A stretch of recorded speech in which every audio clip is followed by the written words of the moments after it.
25 বছর ধরে বিশ্বের সবচেয়ে বড় মুক্ত অনলাইন তথ্য ভান্ডার হিসেবে কোটি কোটি মানুষকে বিনামূল্যে নির্ভরযোগ্য তথ্য দিয়ে আসছে উইকিপিডিয়া। কিন্তু এখন প্রতিষ্ঠানটি এক কঠিন সময় পার করছে। একদিকে কৃত্রিম বুদ্ধিমত্তা বা এআই এর দ্রুত বিস্তার, অন্যদিকে রাজনৈতিক চাপ ও বিভিন্ন দেশের স্বেচ্ছাসেবী সম্পাদকের ওপর দমন-পীড়ন, সব মিলিয়ে উইকিপিডিয়ার সামনে তৈরি হয়েছে বড় চ্যালেঞ্জ।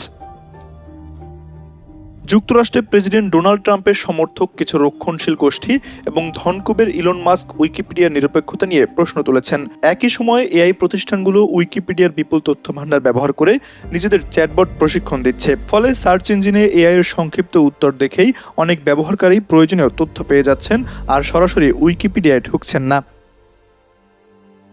দর্শক, তার আগে সংক্ষেপে জেনে নেই উইকিপিডিয়া আসলে কি। উইকিপিডিয়া হলো বিশ্বের সবচেয়ে বড় মুক্ত অনলাইন বিশ্বকোষ। বিশ্বের বিভিন্ন দেশের স্বেচ্ছাসেবীরা এখানে তথ্য লিখেন, সম্পাদনা করেন এবং নিয়মিত হালনাগাদ করেন। বর্তমানে 345টিরও বেশি ভাষায় এই সেবা পাওয়া যায় এবং এটি সবার জন্য সম্পূর্ণ বিনামূল্যে উন্মুক্ত। উইকিপিডিয়া এই সংকট মোকাবিলায় উইকিপিডিয়া ফাউন্ডেশন নতুন প্রধান নির্বাহী হিসেবে সাবেক মার্কিন কূটনীতিক বার্নাডেট মিহানকে দায়িত্ব দিয়েছে। তার মতে, ইন্টারনেটে নির্ভরযোগ্য তথ্যের অন্যতম ভিত্তি এখনও উইকিপিডিয়াই। তবে এই প্ল্যাটফর্মকে টিকিয়ে রাখতে নতুন বাস্তবতার সঙ্গে মানিয়ে চলতে হবে। এদিকে প্রযুক্তিগত চ্যালেঞ্জের পাশাপাশি রাজনৈতিক চাপও বাড়ছে। চীন, উত্তর কোরিয়া ও মিয়ানমারের মতো কয়েকটি দেশে উইকিপিডিয়া নিষিদ্ধ।